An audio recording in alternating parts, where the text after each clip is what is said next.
about what happens when a loved one passes over and a spouse marries. Who do they spend eternity with, basically?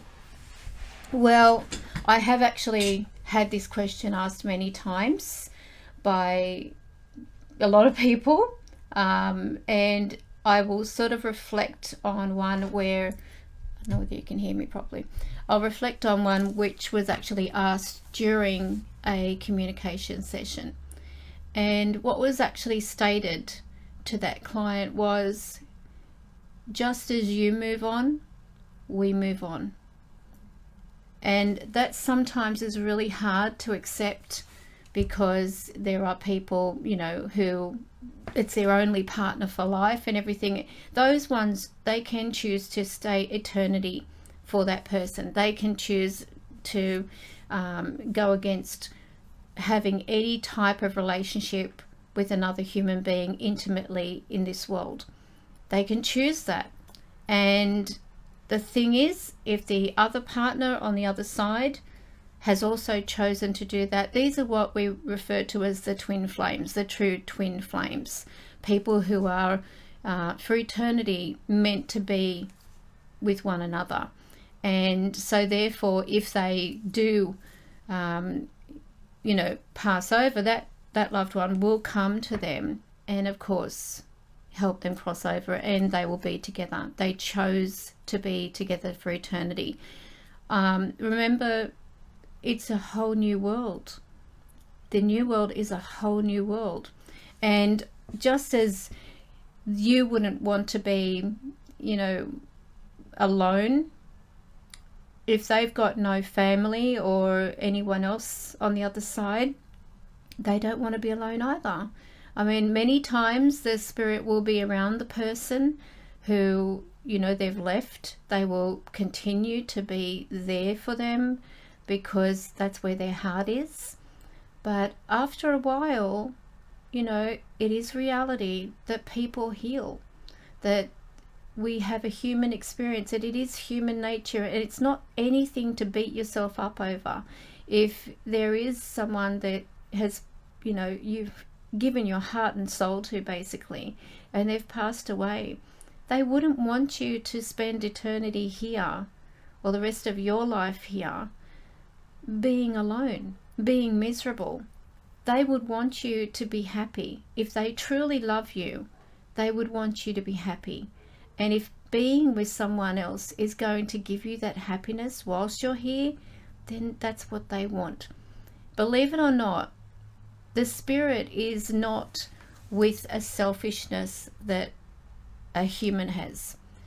All this vanity, all this ego and everything like that, when we get to the other side, spirits say it's irrelevant. It's jealousy is irrelevant. It's like they see the bigger picture. The light goes on, if you want to put it that way. They suddenly realize that's what love is all about. Love is freeing the other person to be at their happiest, because you don't want to be selfish and prevent them from being happy. That is true love. And many times there have been spirits that have said, when they have crossed over, they were met with both spouses. So how's that? And they were like friends. It doesn't mean like they were, having an orgy or anything like that, because it really doesn't go on the way that the human lust is in this world. They don't have all that desire in the new world. Everything is, it's like complete. You are complete. Your soul is complete. You don't have that urge, the sexual drive like you've got in this world. It's like having a euphoric experience. So, yes, I can see you, Tonya. And thank you for everyone who's joined. There's only a handful on, but, I'm getting used to it now.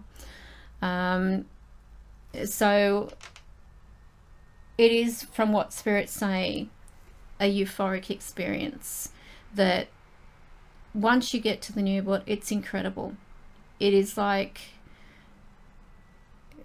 it's like, when one put it to me, it's like skydiving. You're scared, but then when you do it, it's like an incredible power that you feel. It feels like you can do anything. But that desire, even, you know, for eating, for sleeping, I mean, some of them do say they want to sleep because that's what they've been used to in this world. It's like they've got to snap out of a routine, because still there is a routine. And once they're, you know, they're fully over to the other side, they don't have that desire anymore. That desire goes. It's like, I don't even know why I needed it. My soul is alive. It's awake. The body uses up energy. So that's why we get tired. That's why we need sleep. That's why we need food. You know, the nutrition and all that on the other side is love. Like, not sexual love, but love. So if they come through in a reading and tell us they will be waiting for us when it's our turn, does that mean we would reunite? Absolutely. Absolutely, it means you will reunite.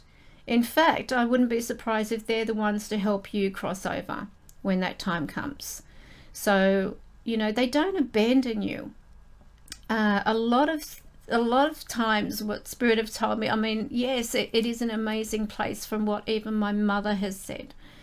My mother said, I was so angry and bitter in that world. She said, it's amazing here. She said, but it's so sad often when we look back at that world that we've left, we realize how evil it really was.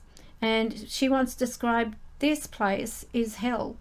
This is where hell is. So once we are free from our bodies, we are in a more euphoric state. There's happiness. There's no tears. If there's tears, it's tears only of happiness, not of sadness. A lot of times, you know, when people are crying here because someone's leaving, they're celebrating. Finally, you're out of that hellhole. You're in paradise. And, you know, many people say, oh, is paradise like the Garden of Eden? No, it's like you don't want for anything. You know, you don't need money on the other side. You don't need a car if you don't, you know, you can have a car if you want, but, you know, there's no need for a car. If you want to work, you can work, you know, but you do it because you love to do it, not because there's any need for money. Everything is completely provided for in the new world.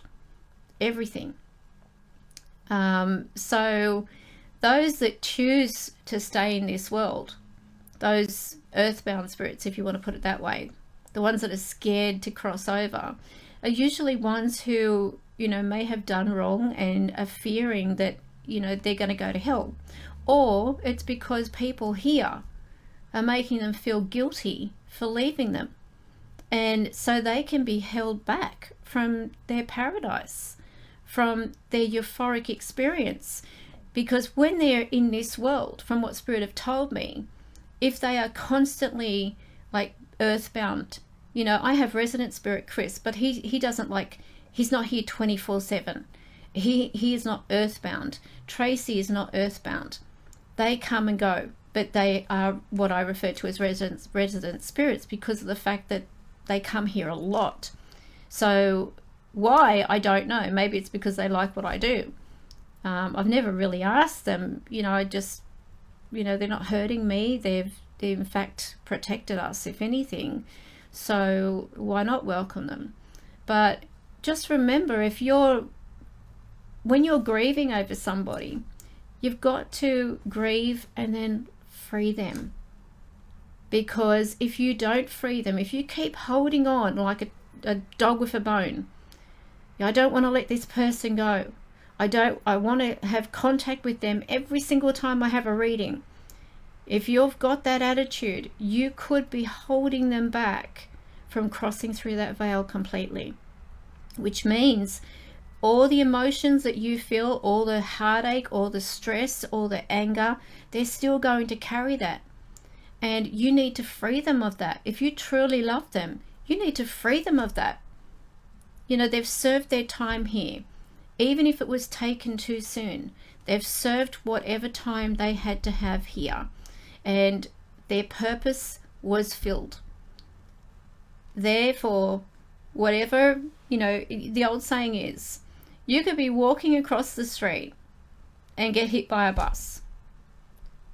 And it doesn't mean that, oh, that's just bad luck. It means that if you died, it was part of the plan. We all have a plan. Every single one of us, you, I, our relatives, our children, we all have a plan, that we're here to learn something and experience something wonderful. But if we're only focusing on the negative in this world, you know, yeah, we have to, in some cases, focus on the negative to be able to change it, because we're all here to make a difference. We're not just here to work, you know, 9 to 5 and cook and clean and raise kids and so on. We're not here just for that.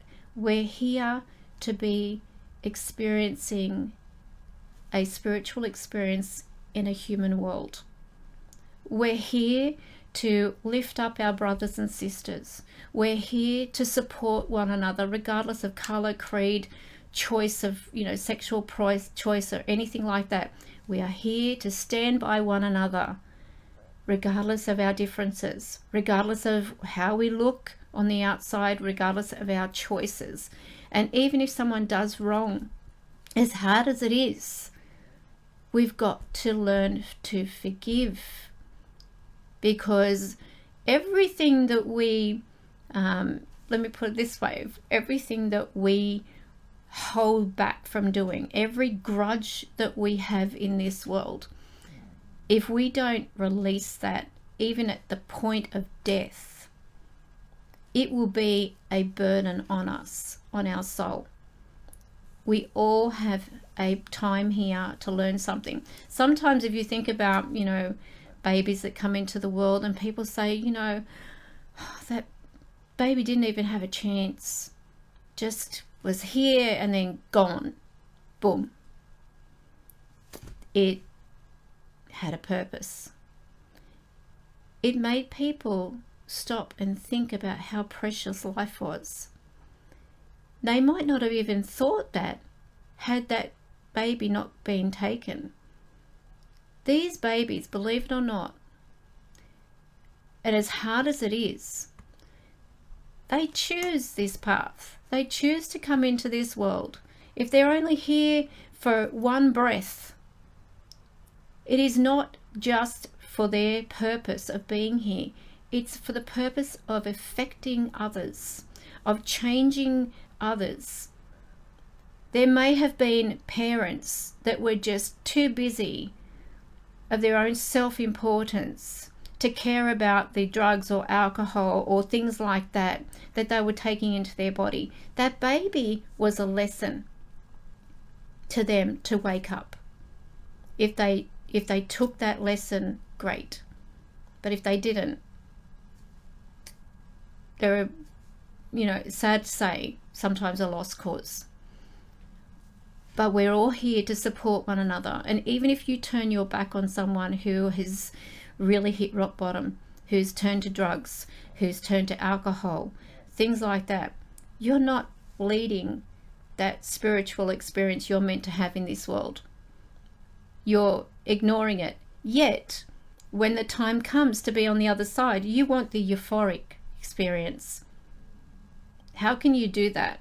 How can you do that if you're not helping your brothers and sisters? If you are holding a grudge against a family member, why? Sure, they might have done wrong by you. They might have, you know, stolen from the family. They might have, you know, they might be real eye-holes. But do you have to be? Or can you be the lesson to them? Can you show them through your own actions what our life here is all about. And as I said, your loved ones, when they leave and they go to that euphoric place, they still come and visit us. They still make time to see you, because time is irrelevant over there. There is no, oh gee, if I don't hurry up and get here, I'm going to miss out on such and such. There's no time. It is completely void. So they can choose at any moment to, like, just by thinking of you, they're there. So here, just remember that yes, you can lose somebody very dear to you. Could be your whole world that you've evolved around this person. And this is why part of our life's lesson is not to lose our identity in relationships. This is why so many people find it hard to pick up the pieces after a relationship, because they've become so much like that other person. And then they've got to find themselves again. You have to remain individual and let the winds of heaven dance between you as indifferent souls that are here to show some kind of purpose to one another and some kind of support. So it'd be great, if we all had a sticker on our forehead and we could see who was our perfect match, if you want to put it that way, who was the one who was destined for us and so on. But this is all part of our human experience in this world as souls. And your loved ones will be there. And believe it or not, when you get to the other side, even if you marry again or have another partner and they happen to pass away and you've got like half a dozen on the other side, because that desire, that sexual desire, is an earthbound thing. It's a lust thing. It's part of the material side of things. It's not there in the new world.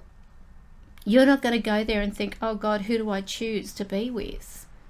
It's not going to be like that. Because in the new world, everything is just peace.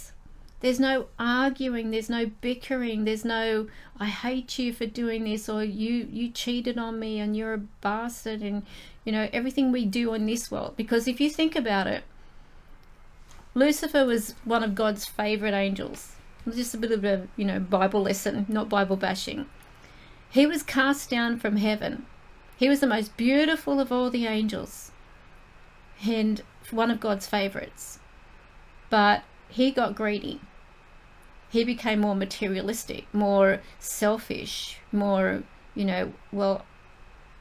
spoiled, if you want to put it that way.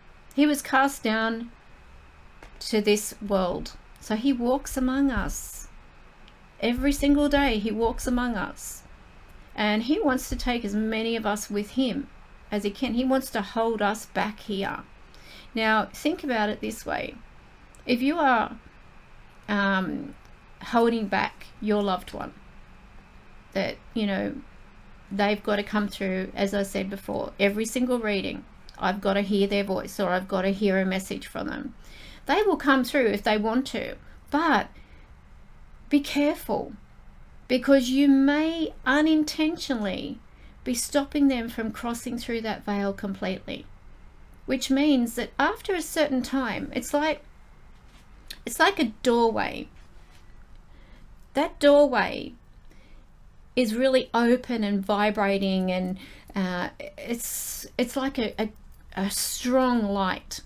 Okay, it's vibrating. It's got like they say a vibration to it, and it feels like they're just being pulled into this light, the peace, the love, and everything like that. But they can still hear unconsciously, because their soul is still separating from their body. They can still hear people saying, "Don't you leave me, don't you go." And that feeling that they get trapped between is a feeling of guilt. Oh my God, what am I doing? I'm thinking of myself. So they hold back. And there are some people who go back to their body, and they will struggle, and they will be, like either comatose or like a vegetable in a body, all because our selfishness wanted to keep them here. So their soul decided, I have to go back. But their soul wasn't prepared for what was going to happen. Because once they got into that body's never the same again. As soon as the soul separates, I'll get to that in a minute, Kylie. As soon as our soul separates, we are being guided and drawn into this light through angels or loved ones. And when we get to that other side, once we're in there, we can still like go through, like if we want, we can sort of like step through this light. But after a few years, that light grows tinier and tinier. It's sort of like it begins to seal up, like a wound, if you want to put it like that. You get a cut on your hand. After a while, all those little blood cells come together and everything, and you know, the white blood cells, and they heal that spot. And there's still like a, you know, it's very sensitive, which means that it can be itchy, that type of thing. So with the realm, where that opens up, and there's a lot of openings, they can go through that. Unfortunately, those who are earthbound can see, because like there's always someone passing over every single day, they can see these veils opening, which means that if they're stuck here, they don't have to be, because they can see a veil opening. It's like a great big illuminated light, like a moth to a flame, if you want to put it that way. They can go into that. They can cross over through that opening with somebody else.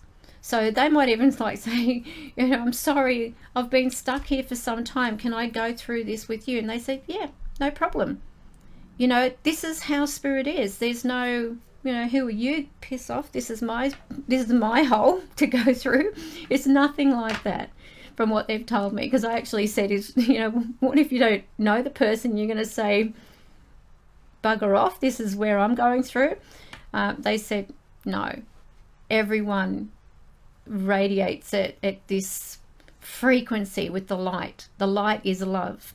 So Kylie said, how do we know if we are holding them back? I find it so hard not to want to hear they are with me, and I fear I might be doing that. Well, it depends on how long it's been. And they do have a choice, just as Sonia said, they do have a choice.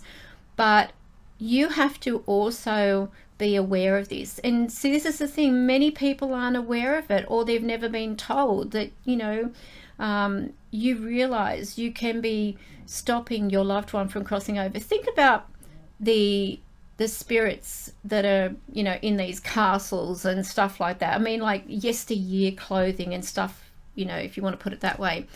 Back then, this was all taboo. The knowledge about spirituality or communicating with the dead was taboo. You were burned at the stake. You were considered a witch. You were, you know, cursed basically by the town. People didn't want to hear about it. And if you heard about stuff like that, you were just as bad as that person talking about it. So if this was, you know, a discussion we were having back in those days, like in the early 1800s, 1900s or whatever, even though there were some people who were curious about it, if someone was found doing this, they would be burned at the stake or hung from a tree, or, you know, killed in the most merciless way. But now you have the knowledge and the power, and this is why many, I believe, who are, you know, from the yesteryear, walk, you know, they see spirits that are, you know, walking around these places, because like they're dressed in all these old-fashioned outfits and everything, because somebody held them back. And they never knew that, you know, if they hold them back, or if they keep asking them to stay, that they're not going to have the choice to cross over. They felt like it was an obligation to stay. So given the comparison of spirits from that time, that era, compared to now, the majority will see more of those from that era in this world, stuck on this earth plane, than those who were in our, you know, in our era. Does that make sense? So now we know. Now you are armed with the knowledge, Kylie, and everyone else in the chat. You're armed with that knowledge that, okay, there comes a time where you've got to accept that that little threshold may be growing a little small and may become a little harder for them to get through. But all you can say is, I free you because I know that when my time comes, you're going to be there for me. I release you. I love you with all my heart. And because I love you, I'm letting you go. So it is really important to give them permission to go, it's going to be hard. Oh God, it's going to be hard. But when you do that, that's showing them true love. If you truly love that person and you free them, then they will, they'll be able to come and visit you when they feel like it, not feel that they've got an obligation. So I hope that makes sense.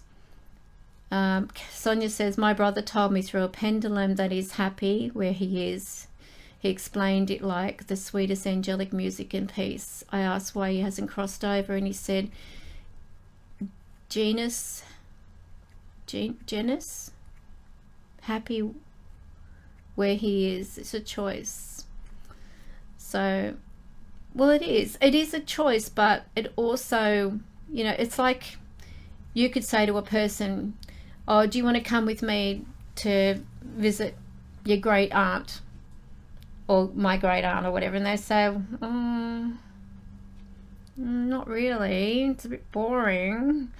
And they say, oh, come on. And they say, oh, all right. And they might go, but all the while they're thinking, God, what time is it? How long are we going to stay? Looking at the clock. And I'm not saying that's what, your loved ones are doing, but, they might feel that it's not best for you because, see, they get to see the bigger picture. There are ones that have come through to me saying, I've been asked to come see you. Can you sketch me? Or, can you just let them know that I've passed over? I'm okay. I've made it to the other side. I'm safe. And this is why I will say, okay, I'll sketch you, but it's not so those people can have a reading with me. You've got to move on. And I tell them at the time when they do come through, thank you for visiting me, but now you have to move on. You'll be able to come and go as you please, but you're not meant to be here. So I think, okay, as a way of sort of, consolidating, if you will, that that person, that soul's been here and they're free, is when I sketch them. If I've got the pen and notepad near me, of course I'll sketch them, but I'm not going to go out of my way to grab a notepad and pen just to sketch them or whatever, because I'm busy too. I've got things I've got to do. Otherwise I'm going to have like a whole line of spirits, one after the other, expecting me to sit down and sketch them and do all this. I'll do it if I can, but but I also say to people, just because I'm putting this on my page on the website does not mean it's an invitation for you to have a reading with me because they're going to come through. I don't know whether they're going to come through. That might be it. So Lauren says, does a soul reincarnate? I've actually mentioned this before. I used to think they did. And from what Spirit said, when we are coming into this world, we have many souls that may be around that parent. And it's not necessarily reincarnation. We take in a part of that personality because their energy, that energy is like crossing over. You might have to go back and, you know, because it's a bit of an in-depth thing, but I'll do very quickly a sketch just to show you again, because I've gone through this before. So say this here, that is a mother with a baby inside of her. I don't know whether it's not showing up on the screen yet. Okay, now around her she might have two loved ones, two like ancestors or what have you, or spirits. Now these spirits, as from where, you know, eternity is, the soul of that fetus comes down into the womb, which is where they have the first heartbeat, basically. As soon as there's a heartbeat in a fetus, there is a soul. So remember that. So as this soul is coming down into the uterus to be in that fetus, it can cross paths with one or both of these souls that are around the mother, which means because it's energy, it's like a nucleus. As it comes down, it can merge with some of that nuclei of those spirits, and a part of that can come through in that newborn baby.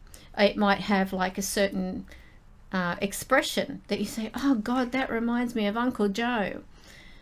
Uncle Joe had exactly the same smile, the, you know, exact same expression, or, you know, a certain habit might come through that child, which is very similar to someone who had lived previously.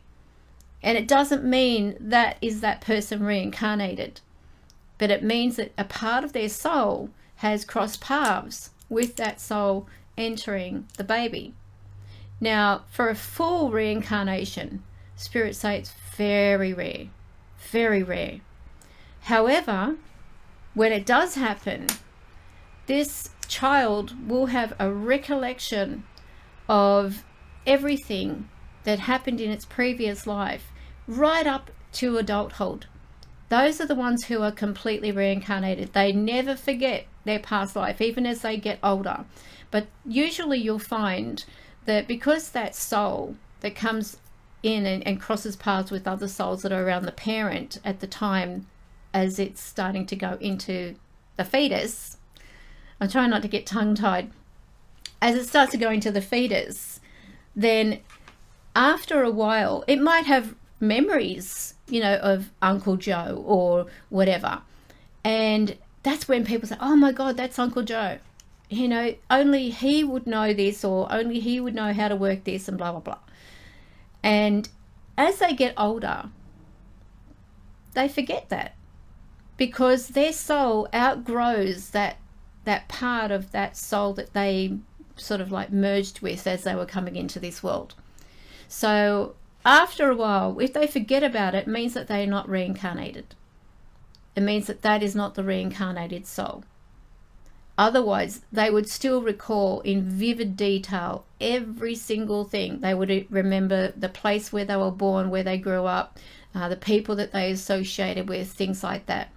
But if they get older and they forget all that, it means that they weren't reincarnated, that they just crossed paths with the soul that was around the family or that parent at that time.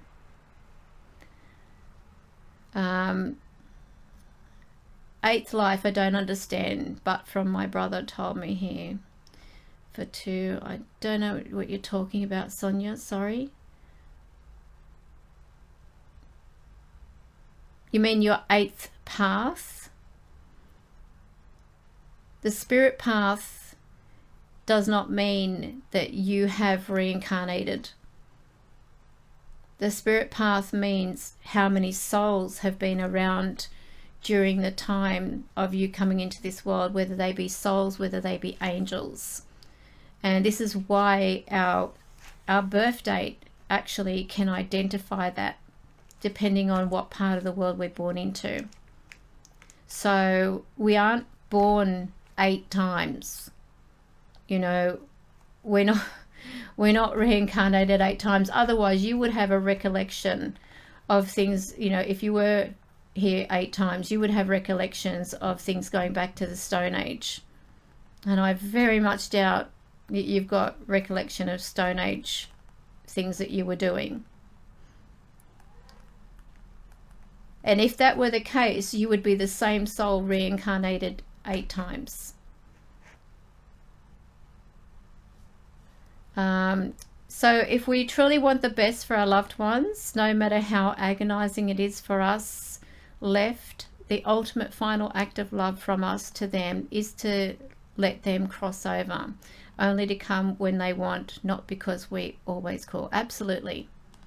Perfectly put. That is exactly how it should be. And as I said, because we're human and because we're very materialistic and we, you know, we crave satisfaction, that is a natural desire. So don't beat yourself up if you're feeling that, you know, I can't let go. Sometimes it just takes time. You know, it's like you wean yourself off chocolate, or you wean yourself off, you know, something that you're addicted to. It is actually an addiction when you think about it. You're addicted to having that person be there at your beck and call when you want them spiritually. So it is really important to understand that you've got to have some kind of, you know, appreciation for how difficult it would be. It'd be like, say for example, how can I give you an example? All right, I'll use this as an example.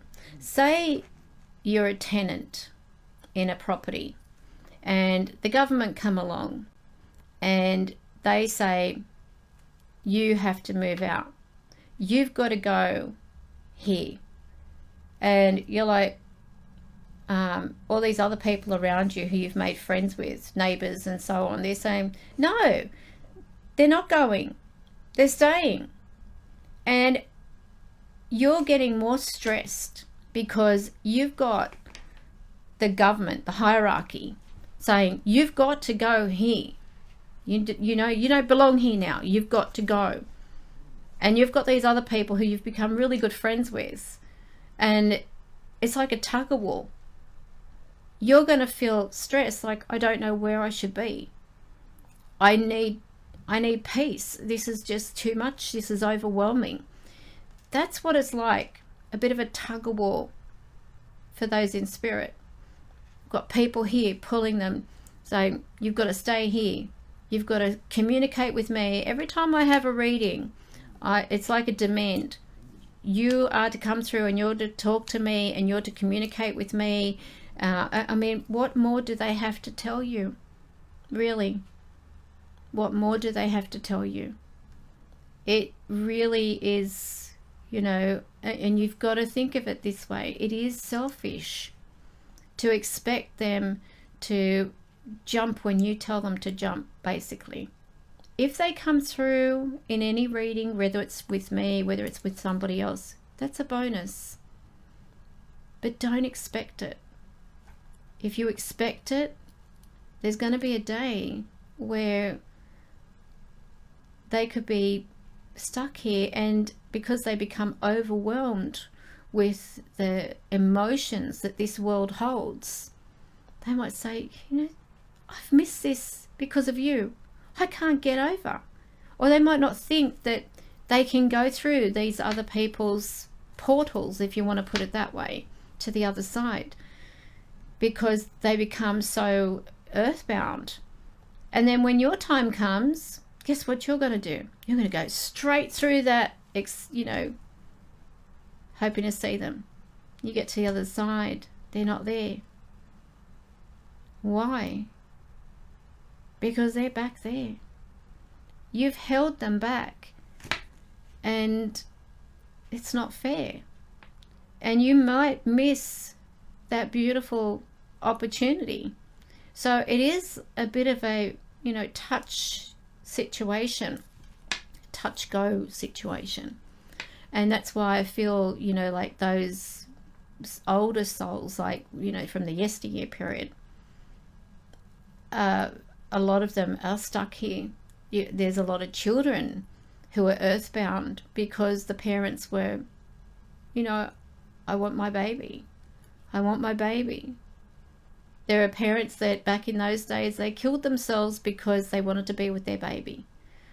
And because they did that, they weren't going to the same eternity. Because sadly, when we do kill ourselves, from what Spirit have told us, we've got steps to go through. There are certain steps, you know, like if they feel like, let me put it this way, if God, the angels, whatever, makes that big decision on the other side, if they feel that, okay, you've paid your dues, or you're a good enough person, like soul, that this was your time anyway, regardless, you know, if you were, I'll try to explain it this way. If you've had contact with a soul who has taken their life, and they are euphoric and they are happy, and it's like, I'm free, I'm finally free, then it meant that whether they took their life or whether they were killed in a car accident or at the hands of somebody else or died naturally, it was their time. So sometimes it defeats the purpose in taking your life, because if you get to the other side and you're in that euphoric thing anyway, it was your time anyway. So death would have found you, whether you took your life or whether you went by natural causes, or you know, had the roof fall in on top of you. Sometimes we are in the right place at what they say is the wrong time, but it's not. We're in the right place at the right time. So it's, you know, it's just how it is. But going back to the topic, that when we do pass over, if we have a loved one on the other side, like a spouse, it's not going to be, you know, a big deal. I mean, they're going to be seeing you anyway, and majority of them are the ones encouraging you to move on and to find somebody here, because they just don't want you being miserable. They can see that, you know, what being alone is doing to you. So why would they want you to be miserable? You know, some people say, when I die, you know, you're not to marry anybody, or you're not to be with anybody. And that is the selfish, material side of us as human beings. That's our human side talking. It's not our spirit talking. The spirit is a different personality altogether. I mean, it will still have, you know, cheekiness to it. It'll still joke around if it did in this world and so on. But overall, you know, it's peaceful. And people are happier. You know, that recording that I did of my father, when I said to him, what's it like in the new world? His one word was happy. Happy. So it's happy. What have we got here? Have to head off, start my new job tomorrow. Congratulations, Kylie.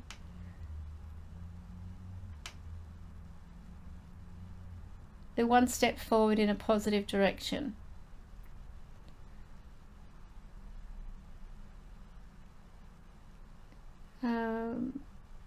Let me just have a look at the...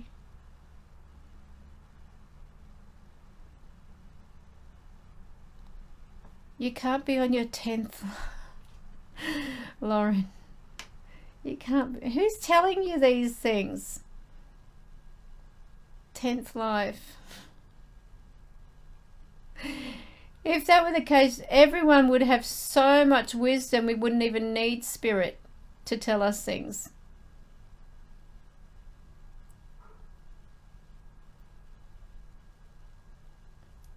Let me have a look.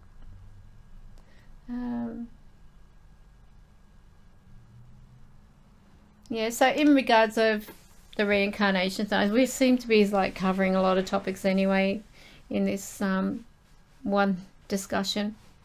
But from what Spirit told me, it's very, very rare for a person to completely reincarnate. Because if we did, we would, all reincarnate. We would all remember our previous families. And there are a lot of people who, may have come from another cultural family, and yet if that were the case, there wouldn't be discrimination in this world. There wouldn't be racist people in this world, because how can they be racist if they had a previous life where they were a coloured person or they were a gay person? People who are gay, it's not just something that's happened, in the last 10, 15 years or the last century. People have been gay from the time the world began, and there are a lot of people who are, technically hidden gay, if you want to put it that way. A lot of people, but they're not to that point where they're open about it. Then, so, I mean, I personally am not attracted to another female, but that is me. That's my choice. But those who are, that's their choice. It's all part of our human experience here. And also, I do need to mention, even if you were a gay person in this world and you were married to a person of the same sex in the new world, the same thing applies. Doesn't matter. Love is unconditional in the new world. It's like, there is no lust, there's no sexual need in the new world. It is just, everything is perfect. See, the reason that people desire like sex in this world and so on, and they have lust and so on, is because there's a feeling that they just need that bit more, if that makes sense, to make them feel a bit good. If they're feeling very loving, that's their way of expressing, as a way of showing that love to the other person. But in the new world, they don't need to do that.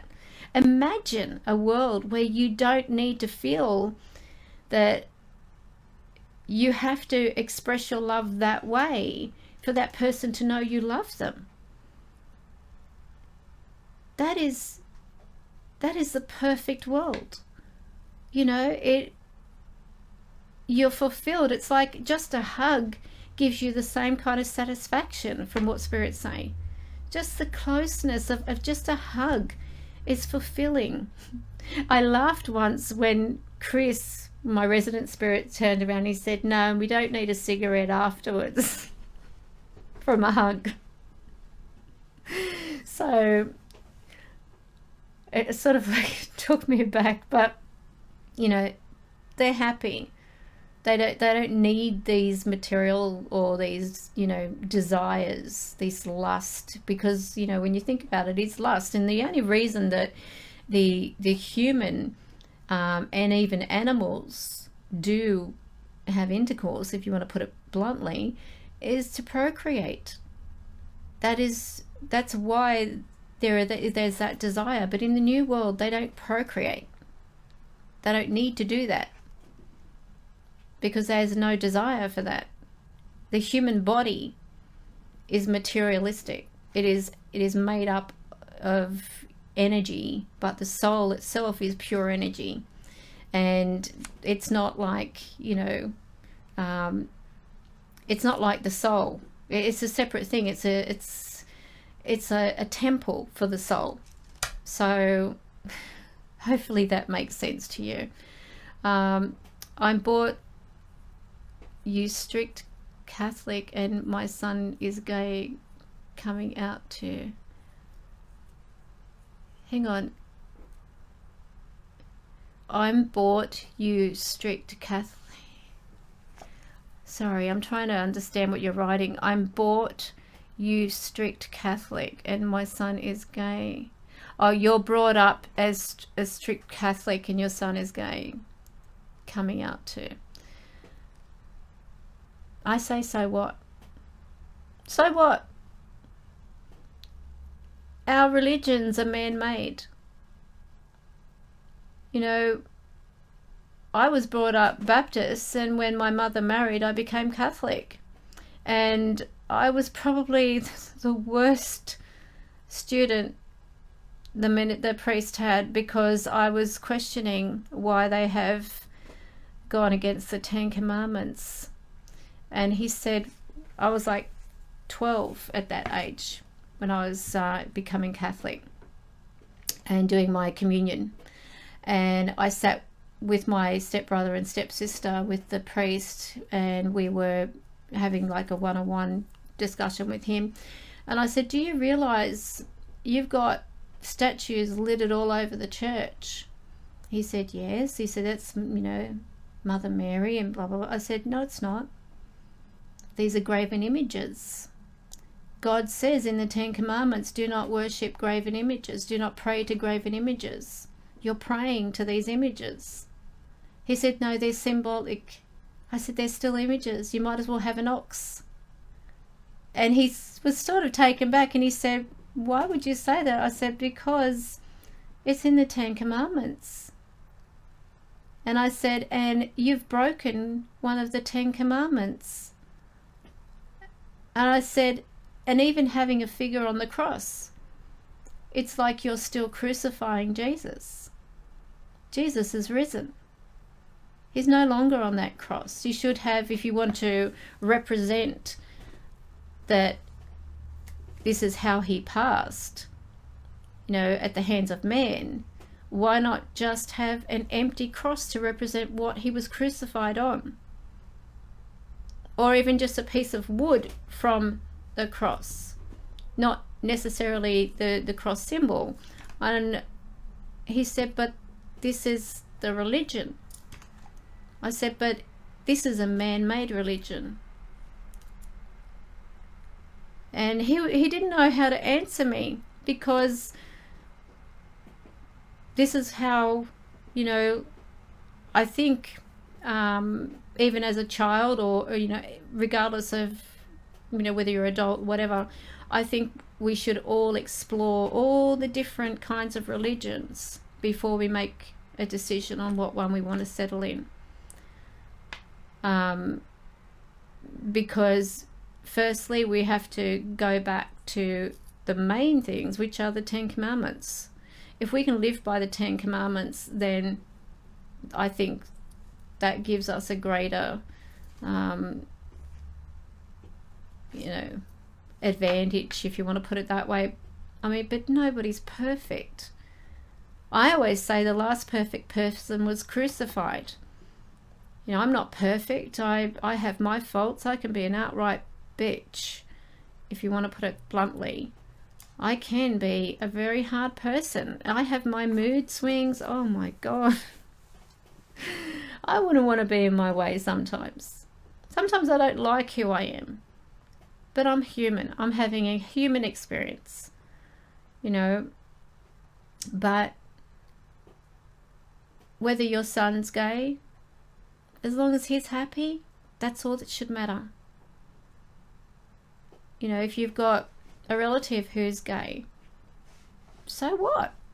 It doesn't change who they are. It changes their desire, not who they are as an individual. And no, I don't believe being gay is a sin. You know, I don't know. I mean, I think there are more adulterers out there. When you look at it, you know, how can they criticize a person for their sexual desire or their sexual choice when there are people out there having affairs? So, well, you know, as I said, a lot of these religions are man-made. So anyway, I'm not here to talk religion, but just making a point that if we were all reincarnated and we had all these continual life experiences over and over, it's sort of like a game. When you lose all your energy, you die and then you get reborn again in the game. If that were the case, we would still make the same mistakes anyway, because you wouldn't have the knowledge previously, or you would have the knowledge previously of what you did wrong and what you should have done and so on. But we come into this world born into families where our intelligence basically is bestowed on us from our relatives. Like if we are being taught a certain way through our family, we have this idea this is how it's supposed to be. Like those families that, God forbid, eat dogs and cats, that's all they know. That's what they think is normal. They don't see animals as, having a soul in those countries and so on. But we in the Western world, we see that animals show affection, that they show unconditional love to us, that no matter, even if you were to yell at them, they are so forgiving. And we wouldn't even think about doing anything like that unless you come from a family that think that's acceptable. So good night, Danny. Thank you for those who joined. But anyway, I'll keep this short. I hope that this has answered tonight's topic anyway. And yes, we would be very boring. All right. Carly has a question. Say with old souls, like ones you would find haunting a castle, are they stuck here because of, let's say, historians, because it's their job to talk about the historical figures and events? No, because these historians would have come 100 years later or 50 years later or so. At the time of the crossing period is within about 3 to 5 years. That is the crossing period. If they cross within that time, then they are in the new world. They're behind the veil. They can still see what's going on. They can still visit. When the veil becomes thin, then they can communicate. They can come through in readings. They can come through, on recordings and so on. But if those loved ones are still holding on to that soul, demanding that every time they have a reading, that soul comes through, or every day trying to make contact with that soul, and that soul is still having part of its energy in this world, it might be like in between worlds, if you want to put it that way. The more demanding we are in holding that soul back, we can cause it to become earthbound. But see, if, as I mentioned, back in those days, any discussion about this, about allowing a soul to, cross over and so on, would have been met with, a tribe of people with burning logs and everything like that, ready to put me on the stake for talking about this. But you've got, a different era, a different time. And so the important thing is those souls, because they've been stuck for so long, they don't realize that they can still cross over. They think they're still here for a reason. But I cringe to think how awful it would be for them to be hearing people talking about them in this world. And over time stories change, You know, they become more theatrical and more detailed, and, you know, I mean, who's going to say, yes, that happened or that didn't happen? They're long gone. Many of those people are long gone. So historians, yes, they do have a lot of the knowledge and everything, but there's also the dramatic side. They, you know, can really vamp it up to make it seem even more intriguing than it is. And so it's, you know, I don't believe historians are holding them back, but they're not helping. They're not helping them to be aware that, you know, where you see an opportunity to cross through to that other side, you don't need to stay here because your body is no longer here. Your body is long gone. It's become part of the earth, or it's become ash. So you have to go to that other side where your loved ones are waiting, where your loved ones are there for you. And yes, as I said, yes, it can be a choice, Sonia, but often they don't know they've got a choice. I think we as individuals have to, you know, express to them that they don't have to be here, you know. But as I said, the many of those who were back in those days, you know, either refusing to go over to the new world, may have been so entrapped in their emotions that being a part of this world anchored them in some way. So anyway, well, that's tonight's topic. I hope you've enjoyed it. Thank you.